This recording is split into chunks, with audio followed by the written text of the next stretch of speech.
Kwa mikono watu wa Laikipia. Bwana Yesu asifiwe. Kwanza watu wa Laikipia, mimi asubuhi ya leo nataka niseme asante sana kwa kunikaribisha hapa Laikipia. Na leo mimi nimefika hapa kwa shughuli ya mambo ya maendeleo ya sehemu hii. Nyinyi mnajua ya kwamba nimekuwa hapa pale nyuma na tulianza kazi nyingi ya watu wa Laikipia pamoja na nyinyi. Na leo mimi nimekuja hapa kuhakikishia kwamba ile kazi tulikubaliana na nyinyi tutafanya. Hiyo kazi lazima iende mbele. Tunaelewana watu wa Laikipia? Mimi nawashukuru sana watu wa Laikipia kwa kura zenu. Na kwa sababu mlinipatia kura zenu, tulikubaliana kazi fulani lazima tufanye. Kazi ya kwanza hapa Laikipia muliniambia ni kuweka amani. Ni kweli ama si kweli? Laikipia ni kweli ama si kweli? Si tulikubaliana ya kwamba Laikipia hii imeteseka kwa miaka nyingi kwa mambo ya wizi wa ng'ombe na mambo ya ukosefu wa usalama na wananchi kukosa kuishi kwao kwa sababu ya magaidi na wakora na wale matapeli, watu wanaotuharibia amani. Mimi niliwahakikishia ya kwamba hiyo maneno ya ukosefu wa usalama sehemu hii tutakabiliana nayo na tutahakikisha kwamba mko na amani ya kutosha, watoto wenu wasome na nyinyi mfanye kilimo na maisha isonge mbele. Lakini pia tunaelewana jameni? Na kwa sababu hiyo mashule nyingi, karibu mashule 40 yalikuwa yamefungwa sehemu hii kwa sababu ya kukosekana kwa amani. Ni kweli ama si kweli? Na niliwaambia mbali na kuweka amani, na mimi leo nimekuja hapa na naibu wangu Profesa Kithure Kindiki ambaye mnamjua, alikuwa waziri wa usalama. Si ndiye alikuwa waziri wa usalama hapa? Na yeye alishughulika, nilimtuma hapa ashughulike na mambo ya usalama wa sehemu hii. Tuweke wale NPR, tuhakikishe ya kwamba kuna barabara, tuhakikishe ya kwamba wananchi wanaishi kwa usalama. Mimi nikikuja Laikipia leo, mimi naelewa watu wa Laikipia kwa sehemu kubwa, almost 70-80% kumepatikana usalama hapa Laikipia. Ni kweli ama si kweli? Si ni kweli? Ile sehemu kidogo imebaki, wale wajeuri kidogo wamebaki, mimi nitashughulika na wao. Lazima wakome kuleta mambo ya mauaji na mambo ya kuharibu mali ya wananchi na mambo ya kuiba mifugo ya wananchi wa taifa letu la Kenya. Mbali na kudhibiti mambo ya amani katika sehemu hii, pia tulisema lazima tuwasaidie wananchi wa sehemu hii kwa sababu kwa miaka nyingi wameteseka, mali yao imepotea. Pia tuwasaidie na kusomesha watoto wenu. Na ndio sababu hiyo tumejenga mashule 9 sehemu hii ya hapa, kutoka hii shule yenu ya Ngarashi, sehemu hii yenu ya hapa Ngarashi. Ni kweli ama si kweli? Leo mimi nimekuja kufungua majengo haya kwa sababu majengo mingi katika mashule yetu ilikuwa imeharibika. Mashule yetu iliharibiwa na wale wezi wa ng'ombe na kuharibu mambo ya masomo na mambo ya maendeleo katika sehemu hii yenu. Tunaelewana watu wa Laikipia? Sio shule hii ya Ngarashi peke yake. Shule ya Kirima tumejenga. Shule ya Nyakenywa tumejenga. Shule ya Thigio tumejenga. Shule ya Katirima tumejenga.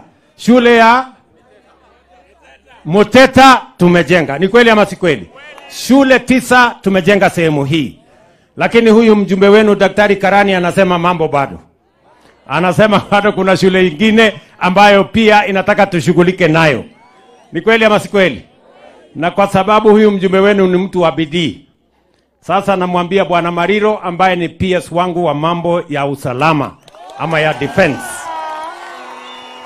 si ndio? Hiyo kazi nimempatia. Sasa hiyo shule imebaki. Shule ya hapa Laikipia West, shule ya kule Laikipia North, shule ya hapa Baringo. Wewe ushughulike nayo, mimi nitakuongezea pesa ndio tuweze kujenga mashule yote, wananchi wa hapa watoto wao wasome. Tunaelewana jameni? Kwa sasa tumetumia karibu shilingi milioni 200 kujenga haya mashule karibu 9. Tutaongeza pesa ingine kwa sababu ni ya muhimu. Kila mtoto wa Kenya apate nafasi ya kusoma. Ni muhimu kila Mkenya mahali alipo kuwe na amani, ndio tuweze kushiriki katika ujenzi wa taifa, Kenya iweze kusonga mbele. Watu wa Laikipia, mimi nawashukuru sana kwa sababu nyinyi ni wakulima sugu. Nyinyi mnafanya bidii. Nilisimama hapa nikawaambia tutawapunguzia gharama ya mbolea. Ile kalama ilikuwa inauzwa shilingi 6,000 7,000, sasa tumeteremsha imekuja chini 2,500, na mimi nataka nimwambie governor apange vile tutahakikisha kwamba sio fertilizer ipatikane Nyahururu peke yake. Lazima ikuje hapa Sipili, lazima ikuje hapa Kinamba, lazima tutafute store ingine karibu na nyinyi hapa, hata kama Muhotetu, ndio tuhakikishe ya kwamba hamusafiri kwenda mbali ati kwenda kutafuta mbolea. Ama ni aje watu wa Laikipia? Tumekubaliana? Ya tatu, mimi niliwaambia pia ili tuhakikisha kwamba watoto wetu wanasoma, pia lazima tuajiri walimu zaidi. Kwa miaka miwili tumeajiri walimu 76,000. Na kwa sababu sehemu hii ilipata matatizo, walimu wengi wakatoroka. Sasa nimeambia watu wa TSC wafanye affirmative action, ndio walimu zaidi wapatikane katika mashule yenu hapa, kwa sababu wale walitoroka kwa sababu ya ukosefu wa usalama, pia tuwa replace na tuwaongezee wengine, ndio watoto wenu wapate nafasi ya kusoma kama watoto wengine wa taifa letu la Kenya. Jambo la tatu, tulikubaliana na nyinyi mambo ya barabara. Ni kweli ama si kweli? Nyinyi mnajua katika hiyo awamu ingine tulikuja tukaanzisha barabara kutoka Rumuruti kuja Sipili kwenda Kinamba. Ni kweli ama si kweli? Si tulijenga hiyo barabara tukamaliza katika awamu hiyo ingine? Pia tukaunganisha kutoka Sipili tukalete hapa Muhotetu, tukapeleka Karandi. Saa hii inakaribia imefika, inaelekea Baringo, tunataka tuifikishe mpaka Marigat. Imekwama kidogo pale mbele, lakini imekwama kwa sababu contractor ametusumbua na tunabadilisha huyo contractor, tunaleta mwingine. Si kweli ama si kweli?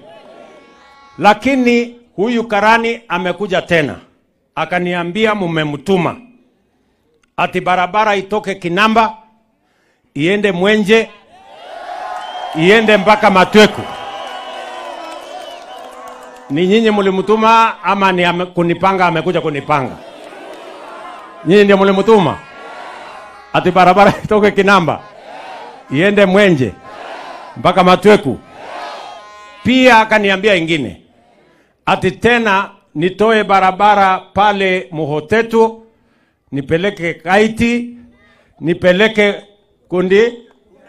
Kundarima, Kundarira, nitoe Kundarira nipeleke mpaka Njevi. Nyinyi mlimtuma ama kunipanga? Ananipanga huyu mtu. Nyinyi ndio mlimtuma? Bas, nataka munisikize kwa makini.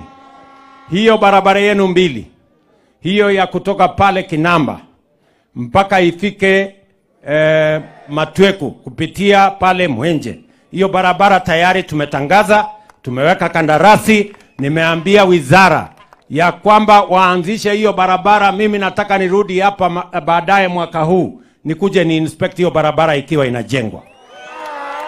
Vile vile ile ya kutoka Muhotetu Kaiti kwenda Kundarira mpaka kule Njevi, hiyo pia tuli advertise Januari. Sasa inafanyiwa valuation, tutahakikisha kwamba inajenga. Nitarudi hapa kuja kufanya inspection wakati inaendelea.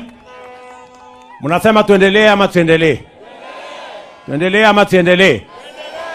Ya mwisho, mimi nimekuja hapa maneno ya stima, kwa sababu mlinieleza ya kwamba hamutaki kuishi kwa giza. Giza iko na matatizo mingi, shetani anashughulika ndani ya giza. Na ili shetani atoke, tuweke mwangaza. Ama mnasemaje watu wa tuweke mwangaza. Na leo mimi nimekuja kuanzisha hapa mpango mkubwa wa Laikipia County. Nimeketi chini na viongozi wenu wote. Bwana Washira hapa, Mheshimiwa Keonjori pande ile, Mama Sara pande ile, tumekubaliana ya kwamba tunawapatia milioni 720 ya kuunganisha stima kwa watu 4,000 wapya hapa Laikipia. Na nimeambia pia huyu waziri wangu Bwana Opiyo Wandayi yuko hapa, waziri wa mambo ya stima. Nimemwambia pia waongeze shilingi milioni 400 katika program hiyo ingine. Tuongeze watu kutoka 4,000 mpaka watu 9,000 ambao watapatiwa stima. Na huyu Opiyo Wandayi na PS wake Bwana Alex Wachira tumekubaliana na wao, hii Laikipia haiwezi kuwachwa nyuma wakati tunapanga mambo ya stima katika taifa letu la Kenya. Na hiyo ndio mradi tumekuja kuanzisha hapa. Leo tunaenda kwa kijiji ya Monyo hapa. Tunaenda kuwaunganishia stima. Na ile kijiji kingine inaitwa Kiambogo. Hiyo kijiji pia tunaenda huko leo, tunaanza kupangia mambo ya stima wakati tunasambaza ile ingine yote ya hapa Laikipia County. So ndugu zangu watu wa Laikipia, kazi zingine nyingi. Mkiona gazeti ya leo hapa Laikipia West, gazeti ya leo tumetangaza kandarasi ya kuwajengea soko hapa Sipili ya milioni 50 pale Kinamba. Vile katika gazeti ya leo tumewatangazia soko ya milioni 50 pale Kinamba. Pale Rumuruti vile tunawajengea soko Rumuruti ya milioni 350. Hapa Nyahururu, town yenu ya Nyahururu, saa hizi tunajenga nyumba 1,000 ya affordable housing. Hiyo kazi inaendelea nikiongea na nyinyi. Lakini vile tutawajengea soko ingine kubwa ya milioni 350 hapa Nyahururu. Tuhakikishe ya kwamba wakati Kenya inapiga hatua ya kwenda mbele, hatutaki hapa Laikipia West ama Laikipia nzima ibaki nyuma, tusonge mbele kama wananchi wa taifa letu la Kenya. Na mimi nataka niwahakikishie watu wa hapa Laikipia, tunaelewana? Unajua mimi kwa miaka 2 nimekuwa nikipanga mambo, kwa sababu nilikuta uchumi iko na matatizo. Nikasema mbali ya kupanga mambo mengine nilainishe mambo ya uchumi. Sasa uchumi iko sambamba, iko chonjo. Sasa ile kazi imebaki ni mimi kuja kumalizia nyinyi mambo ya barabara, tumalize stima, niwajengee soko, niwajengee affordable housing, nisomeshe watoto wenu hapa na tuwapatie mambo ya matibabu, Kenya iweze kusonga mbele. Nyinyi watu wa Laikipia mnasema kazi iendelee ama mnataka tuletewe fitina ya upuzi? Nasema tuendelee na kazi. Wale wanasema tuendelee na kazi nione kwa mkono, wala wanasema tuendelee na kazi. Tunaelewana? Tuko pamoja jameni? Laikipia tumekubaliana. Na mimi nataka niwahakikishie ya kwamba hii Laikipia, mimi nikiwa rais wa Kenya, haiwezi kubaki nyuma. Mimi nitahakikisha ya kwamba wakati Kenya inapiga hatua ya kwenda mbele, Laikipia iko katikati ya hiyo mpango ya kupeleka taifa letu la Kenya mbele. Na mtu asiwadanganye na siasa ya pesa 8 kusema ati sehemu hii itawachwa nyuma. Hiyo ni upuzi, hiyo ni ujinga. Mimi nawaambia Kenya itasonga mbele, Laikipia ikiwa katikati ya kupeleka taifa letu la Kenya. Laikipia hoye! Laikipia hoye! Na mimi nataka niwahakikishie watu wa Laikipia, mimi nikiwa kiongozi wa taifa hii, nimesema ya kwamba tutaunganisha taifa letu la Kenya. Kila jamii, kila sehemu, kila county, kila dini tutaunganisha, kwa sababu umoja ni nguvu, kutengana ni udhaifu. Tunaelewana? Na hii serikali mlinipatia nafasi ya kuunda hii serikali, inatutosha sisi wote. Sio lazima mmoja aondoke ndio mwingine apate nafasi, hapana. Sisi wote tunateshea ndani ya hii serikali, kwa sababu hii ni serikali ya Kenya na kila mmoja wetu ni Mkenya. Kila mmoja wetu analipa ushuru. And I want to give you my confirmation and I want to give you my assurance that no community is going to be left behind. No region is going to be left behind. No religion is going to be left behind. We are going to move together as one united, prosperous nation called Kenya. Na sisi wote tutatembea pamoja safari hiyo. Ndugu zangu watu wa Laikipia, mnasema tuungane ama tutengane jameni? Mnasema niunganishe Kenya hii? Mnasema niunganishe Kenya? Wale wanasema niunganishe hii Kenya iwe moja, nione kwa mkono. Basi Mimi sitaki kusema kuzidi hapo. Najua bado tuko na kazi nyingine nyingi ambayo mnataka tufanye hapa. Si ndio? Muliniuliza mkiwa watu wa Laikipia, nisomeshe watoto, nipange vizuri mambo ya CBC ikuwe na taratibu ya sawasawa. Hiyo kazi nimefanya, nimehakikisha kwamba tumeajiri walimu zaidi, nimehakikisha ya kwamba tunajenga mashule vile mnavyoona, na tunataka kuhakikisha kwamba hakuna mtoto wa Kenya hata kama mzazi wake hana uwezo anawachwa nyuma. Sisi wote tutembee kwa pamoja. Muliniambia nipange mambo ya kilimo. Munataka kilimo iwapatie pesa na pia ituzalishie chakula. Tukiongea saa hizi kilimo ya mahindi iko sawa sawa. Kilimo ya chai tumepata bilioni 215 mwaka uliopita kwa mambo ya chai. Mambo ya kahawa bei yake imesonga mbele. Kutoka shilingi 50 kwa kilo, sasa tuko shilingi 110 kuelekea 120 kwa kilo moja. Mambo ya maziwa tulisema hivyo hivyo. Kwa hivyo kilimo tumedhibiti sawa sawa, and I want to give you assurance Kenya is going to move forward. Watu wa Laikipia tumekubaliana jameni? Tumekubaliana? Si nyinyi mmetupatia kazi? Si kila mtu afanye kazi? Si 2027 nyinyi ndio mtaamua? Yule mtu amefanya kazi si mtampatia ile inatoshana na yeye?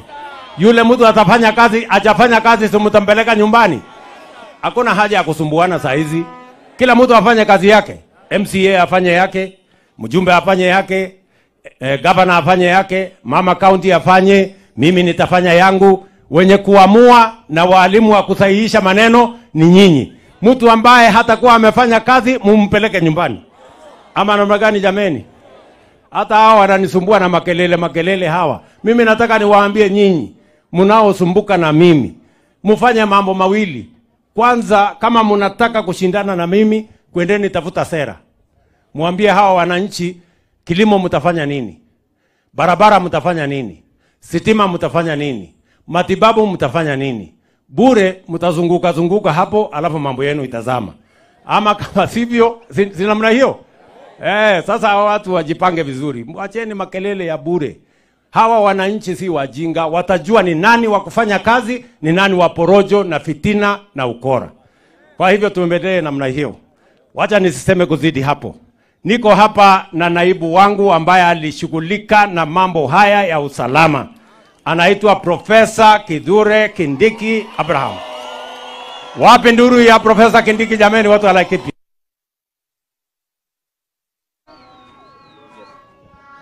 Laikipia oye! Laikipia oye! Leo rais ametutembelea hapa Laikipia. Na rais amekuja hapa shughuli ya maendeleo ya kaunti yetu ya Laikipia. Mheshimiwa Rais, kukuja hapa kwako leo ni furaha kwetu, sana sana wakazi wa sehemu hii, kwa sababu wakati ulichukua usukani wa kuongoza taifa letu la Kenya 2022, mahali hapa usalama ulikuwa umeharibika kabisa. Watu walikuwa wamefukuzwa hapa na majangili na wakora na wezi wa ng'ombe. Ndio ukaamrisha tarehe 13 Februari 2023 tuwe na kikosi ama tuwe na operation ya polisi wakisaidiana na wanajeshi wetu kurejesha amani katika taifa letu la Kenya, kurejesha amani katika kaunti 6 ambazo zilikuwa zimeathirika: Laikipia, Baringo, Elgeyo Marakwet, Samburu, Turkana na West Pokot. Na ukanituma hapa nikiwa waziri wako siku hiyo wa usalama wa taifa. Mimi nimeishi hapa, nimeingia kwa mapango hapa. Hata hao waheshimiwa unaona hapa sikuwa nakuja nao kwa sababu mahali hapa hapakuwa na usalama. Mimi nilikuwa nakuja na maafisa wa polisi na maafisa wa jeshi. Wewe rais ukatuunga mkono. hata kama uchumi ulikuwa mgumu, ukatutafutia pesa, tukanunua magari ya kisasa ya polisi, armored personnel carriers and mine resistant ambush protected vehicles. Tukakuja hapa rais, tukasungukana na hawa wakora, Mungu akatujalia, na you gave us a lot of support when we needed to increase the number of national police reservists. Ukakubali, tukaongeza NPR ya hapa. Kweli si kweli? Tukaweka formed up units ya security hapa through your support. And today, because of your commitment to end insecurity in parts of our country, today we are here celebrating the reopening of Ngarashi Primary School and other 8 schools in this region. Pigieni rais makofi. Na ndio unaona wakati wote hatungekuwa na hata wakati wa kufanya mambo ambayo yametuleta hapa leo. Kwa hivyo rais, mimi nashukuru ile kazi ulinipatia siku hiyo ya kufanya, nilifanya. Na hata hii ingine mpya umenipatia ya kukusaidia, nitafanya. Sijui kama tunasikizana. Ile ulinipatia siku ile rais, nilijaribu. I can account for the 689 days when I was Interior Minister, each day what I did under your directive to make sure Kenya is a safer place, from Laikipia to Lamu to West Pokot to Garissa to Mandera, everywhere. Na mimi nakushukuru rais kwa hiyo support. Jambo ya pili na ya mwisho, ndio wale wengine wasalamiane alafu tufunge. Rais ameeleza ya kwamba miaka miwili imepita sasa akiwa uongozini. Na ameeleza ile kazi ambaye amekuwa akifanya. Shilingi yetu ilikuwa hafifu, sasa imedhibitika. Mambo ya bei ya unga ilikuwa juu, sasa imeteremka chini kidogo. Mambo ya mafuta ya petroli ilikuwa juu, sasa imeteremka kidogo. The president can account for what he has been doing for the last 2 years, and the evidence is there for everyone to see. Na isitoshe, kwa sababu sasa mambo yale makubwa yamekuwa dhabiti, hata kama hatujafika ile kiwango tunataka. Because we want our shilling to be stronger, we want inflation to come down even more, we want even the price of fuel to even come down more. Lakini kwa sasa we are not in a bad shape, na ndio unaona rais sasa ameanza mambo ya programs na projects ya serikali. Barabara, stima, shule, masoko, affordable housing, ile mambo ambayo iko kwa manifesto. Hiyo ni kazi ama sio kazi? Ni kazi si kazi? Rais aendelee na kazi sasa.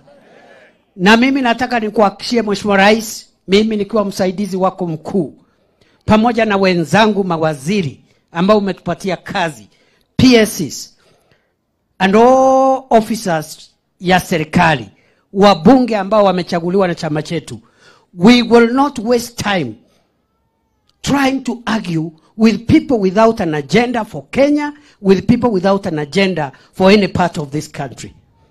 Sisi hatutapoteza muda wetu kupiga gumzo na kubishana na watu ambao hawaambii wananchi vile maisha yao itakuwa bora kesho. Na mimi nataka nikuhakikishie, I'll be a steady assistant, a steady deputy right behind you, family, and together with my colleagues, we are going to deliver Kenya to the promised land under your leadership. Kuna watu naona wameanza kunishauri. Ati sijui, wewe ukai kama unapigana na rais vizuri, sijui wewe ukai kama unabishana na rais. Kwani tangu siku gani kazi ya naibu ya rais imekuwa ya kupigana na rais? Kwani mimi ni kiongozi wa upinzani?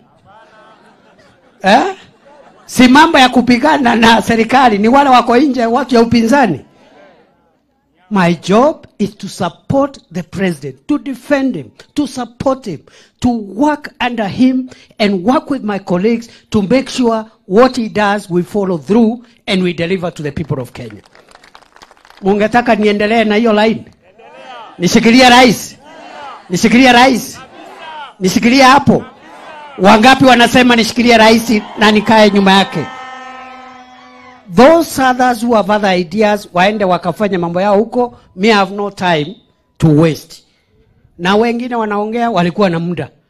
I don't know how they use their time. Me, I account for every day. When I wake up, I must assure myself I have done something for Kenya and I have done the responsibility of my office. Tuendelee tusiendelee? Rais asonge mbele. Rais asonge mbele na maendeleo. Asongeshe barabara mbele. Na stima yetu. Na masoko. Wangapi wanaunga mkono Rais William Ruto hapa leo Laikipia? Kwa hivyo rais, mimi sitaki kusema sana. I am so happy, and after your trip I will come here many more times. Na kwa sababu sasa hakuna mambo ya usalama ambayo umeathirika sana, except a few pockets where we will support, and you will support the new minister hapo north kidogo and other sections, Baringo mahali kidogo hapo Loruk. Kazi sasa ni ya mambo ya maendeleo, ile kazi kubwa. So I will be here many times with the other colleagues, members of parliament, na wale wengine ndio tusongeshe Kenya yetu mbele. So mimi nashukuru sana. I'm very happy to be back to a peaceful Laikipia and a peaceful North Rift. I am very happy. Wacha sasa ni introduce, kwa sababu rais ameongea na tuko wengi ambao tumekuja na yeye.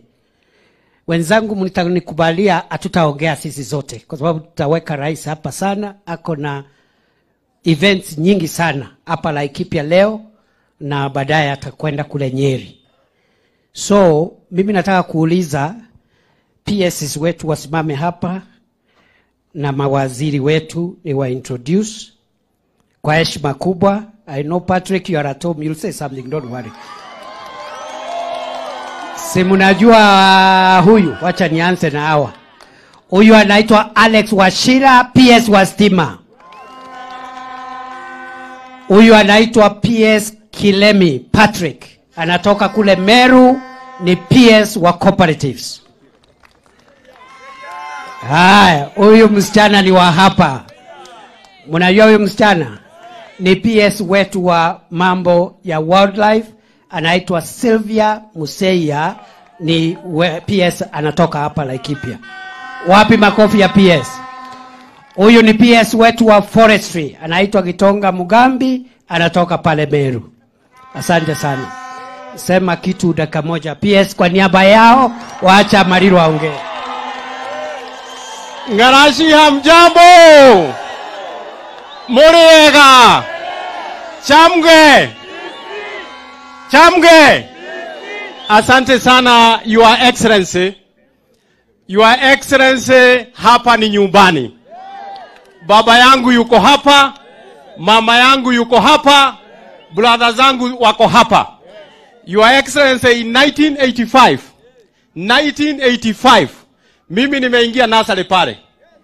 In 1993 nikamaliza standard 8 hapa na nilikuwa mwanafunzi wa kwanza. Lakini Your Excellency, ile mulima 2 years ago, those hills you see there, 2 years ago tulikuwa nasikia mabuduki na risasi kila siku. Kweli si kweli? Nakumbuka hapa kwa gate kuna ng'ombe zilikuwa nakunywa maji kwa hii dam 2 years ago. Watu wakakuja wakora, wakakuja wakafagia zote na wakaua mtu hapo. Kweli si kweli? Na tukasikia Your Excellency ukiwa kule Saburu ukasema kwa muda wako ukiwa rais hii ukora itaisha, and you said enough is enough 2 years ago. Your Excellency, I want to confirm to you, kwa sababu uliambia jeshi na polisi ya kwamba hiyo upuzi ya budget lazima iishe.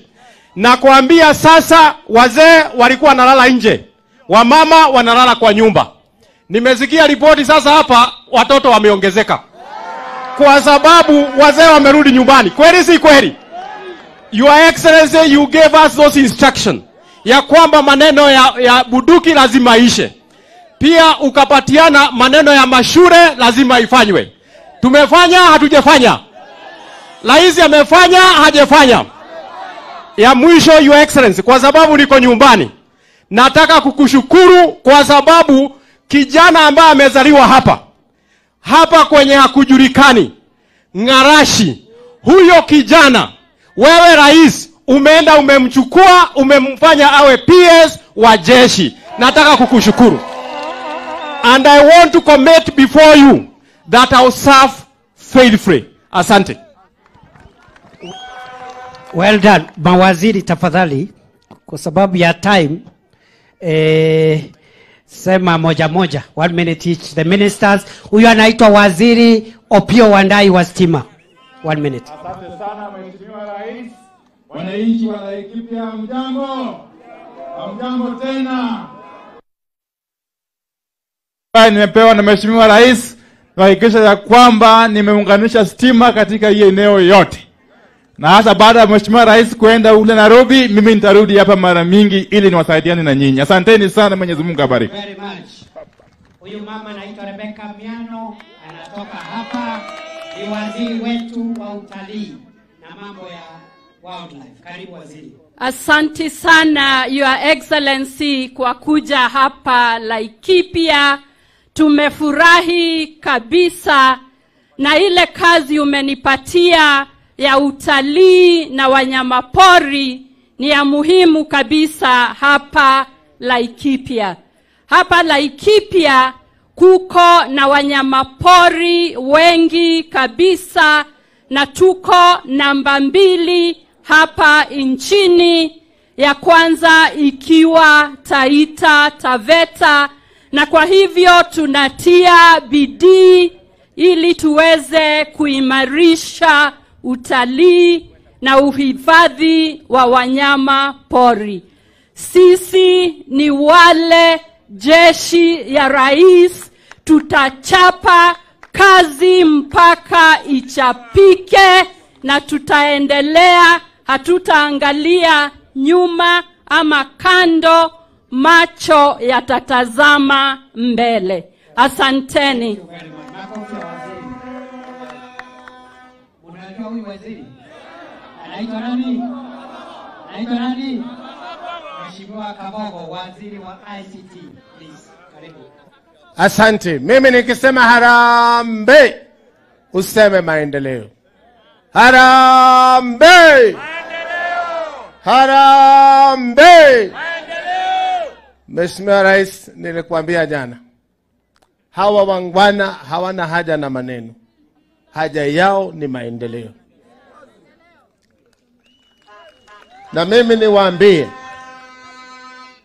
unajua mimi sikujua shughuli ya mambo ya waziri. Saa hii ninajua. Mbio tunapelekwa na huyu bwana. Nyinyi miaka 2 ikiisha, jameni, hamutaweza kuwa mkisema shida hii au shida hile. Atakuwa ametatua yote. Na ndipo mnasikia akiwaambia wale wenye kupiga mdomo tu, hata wale wameajiriwa na nyinyi, ambaye amesema waende nyumbani kama hawakufanya kazi. Hata wale Mheshimiwa Rais wako nyumbani na wafanyi kazi, hawawezi kazi, ni kelele, wakae nyumbani bwana. Au sio namna hiyo? Ikanatigwa. Nimeamrishwa hiyo skuli 9 niweke kitu inaitwa internet ama mtandao. Masoko tuweke mtandao. Wale vijana wakukanyakanya wakanyakanya mchana na usiku kwa sababu iko mtandao. Mnaigwa. Na mnajua mimi ni nyati. Nikipatiwa kazi na sukuma. Hata hiyo ya mlima nikipata nitasukuma. Asanteni. Basi sasa, kwa sababu ya masaa, nilikuwa naomba wale wabunge ambao wametoka nje ya Laikipia ni wa introduce tu, please. Wataongea baadaye. Kuja LPs wale wametoka wote, introduce you. Sorry. Huyu anaitwa Kiborek, ni mtu ya hapa, bunge wa Mogotio. Simon King'ara. Huyu anaitwa Mandago, senator wa Uasin Gishu. Huyu anaitwa Mheshimiwa Karemba Eric, mbunge wa Runyenjes. Huyu anaitwa Mheshimiwa Kamuren, mbunge wa Baringo South, jirani hapa. Ngoja kidogo. Kuja, let me introduce our former governor, Mheshimiwa Nderitu Mureithi. Mheshimiwa Mureithi amekuwa governor wetu, amekuwa former MP wa hapa, amekuwa governor, na rais juzi amemteua kama mwenyekiti wa Kenya Revenue Authority. Makofi. Hebu nisalimia hewani namna hii. Laikipia oye! Mambo mbili tu. Sisi tukiwa wangwana wa Laikipia, jambo la muhimu zaidi si ni mambo ya maendeleo. Si ni mambo ya maendeleo. Mheshimiwa Rais, unajua naibu wa rais alisema kuhusu wale wa upinzani, na hivi majuzi unajua waziri wako Bwana Opiyo, waziri wako Bwana Kabogo, na mimi tulikuwa pande ile, lakini sasa tuko hapa. Ni sawa tukiwa broad based government. Na niwaeleze, nilizania pengine waziri Opiyo atasema hata yule kingara wetu wa pande ile, Mheshimiwa Raila Odinga, hata yako wapi? Hapo. Kwa sababu kitu ya muhimu si kuhangaisha rais, ni kuunga rais mkono, Kenya iendelee mbele. Hata wale ambao wanafikiria ati watashindana na yeye hapo later, saa hii kitu ya muhimu ni maendeleo. Nimalize ni kusema hivi, Mheshimiwa Rais, wajua huko in Nyeri there, zamani kulikuwa soko fulani, na hiyo soko kulikuwa kidogo na mtu mambo yake si timamu, na karibu na soko kulikuwa mahali watu wanaoga. Wajua Mheshimiwa Rais, zamani za kale watu walioga kwa mto. Sasa mzee mmoja akaenda kunawa, alafu yule mjamaa mwenye mambo yake likuwa na shida akakimbia kuchukua nguo zake akimbie. Akakimbia amepita soko. Ile inafaa sio ule mzee kukimbizana na huyu, kwa sababu mkipita soko inaweza kuwa mtu hataeleweka ni gani timamu na ni nani nini ako na shida. Kwa hivyo Mheshimiwa Rais, wewe chapa kazi, wachana na watu ambaye Nyogu Adoito. Thank you very much. Gavana Irungu tafadhali. Joshua Irungu, gavana wetu, makofi. Your Excellency, the President of the Republic of Kenya, rafiki yetu Daktari William Samoei Ruto, the Deputy Governor, na viongozi wale wote tuko na wao, pamoja na watu wetu wa Laikipia County, Bwana asifiwe. Hamjambo. Mimi rais nataka kushukuru on behalf ya hao watu wetu wa Laikipia, the great people of Laikipia. Nataka kuchukua hii nafasi kukushukuru sana. Nataka kuchukua hii nafasi kukushukuru kwa sababu ya mambo matatu manne. Leo tunashukuru ile maendeleo ya shule, lakini hapo mbele kuna mambo umeyafanya. Kwanza tunakushukuru kwa sababu vile unatuona hapa, zile jamii tunakaa katika Laikipia, wakati huu tunakaa na amani kwa sababu ya insecurity umeweza kumaliza katika Laikipia County. Kwa hivyo kado na mambo mengine yote, sisi tunafurahi na tunakushukuru kwa sababu ya the peace and amani ile iko Laikipia County. Ya pili, nataka kuchukua hii nafasi, rais wetu, bereni sisi tulikuwa tunaona fertilizer kule Nyahururu au Nakuru, lakini leo hii fertilizer iko Oromoran, iko Kinamba, iko Supiri, iko Muhoteto, iko hata hapa jirani hapa Gituaba fertilizer iko hapo, na tunakushukuru kwa sababu ya hayo, na tunakuomba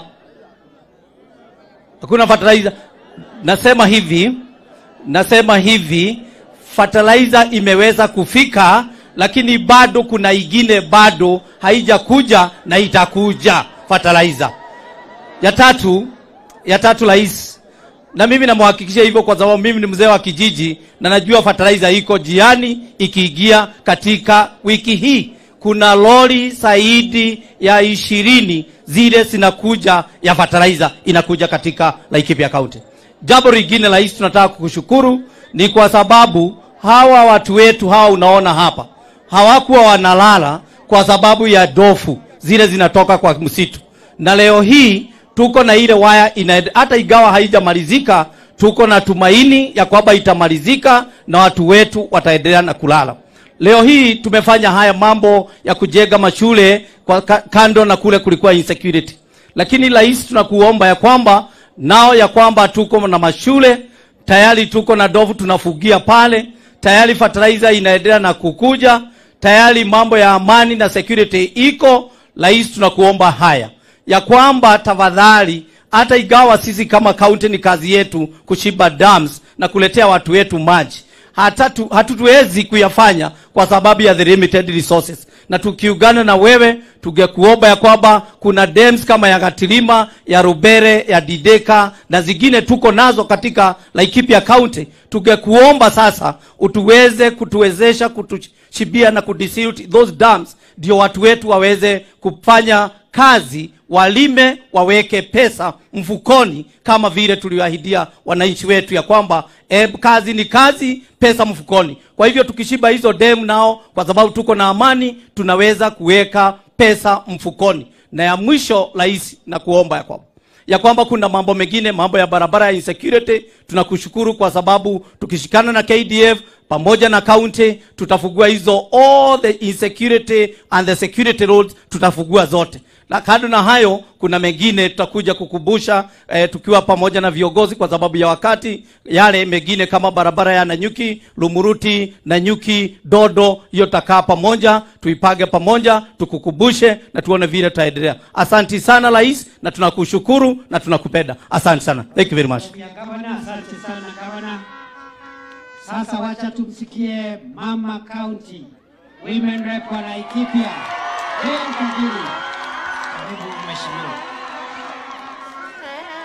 Asante sana, Your Excellency the President, Your Excellency the Deputy President, na watu wetu wote wa Laikipia. Mungu ni mwema na kila wakati.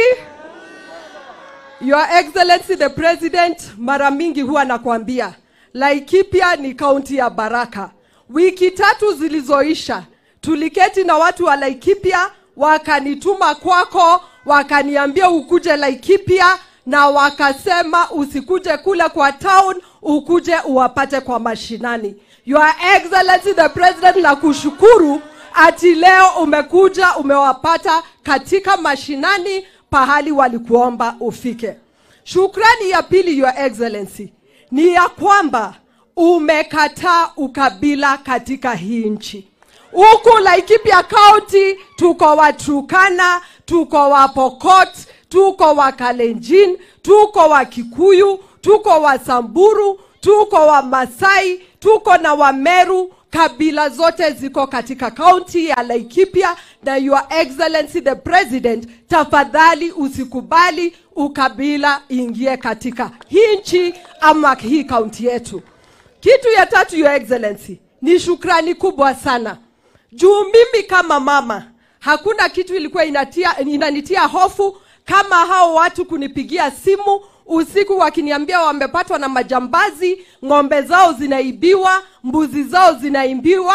Lakini siku ya leo Your Excellency the President, tumemaliza miaka 2 bila wakora kukuja kutusumbua, na tunaomba hii usalama iendelee, na tunaendelea kukushukuru ati watu wetu wanalala kutoka usiku mpaka mchana bila kusumbuliwa na mtu yeyote. Mimi nataka kuongelesha wale watu wa media. Ila wakati kulikuwa na hakuna usalama Laikipia, mulikuwa mnashinda mkikuja kutangaza Laikipia hakuna usalama. Leo hii tunawakaribisha kama wana Laikipia, kujeni muonyeshe nchi nzima, ulimwengu mzima kwamba usalama umerudi katika kaunti ya Laikipia, na usalama umerudishwa na His Excellency Dr. William Samoei Ruto. Ya tatu, Your Excellency, jana nilienda pahali kwa station na nikaongea juu ya hizi nyua za ndovu, amba hii fence ya kuweka ndovu mbali. Watu walicheka na wakaona kama ni kitu ya kuchekesha. Leo hii, Your Excellency, nataka kukuambia maisha ya hao watu wangu ni muhimu kuliko kitu kingine chochote.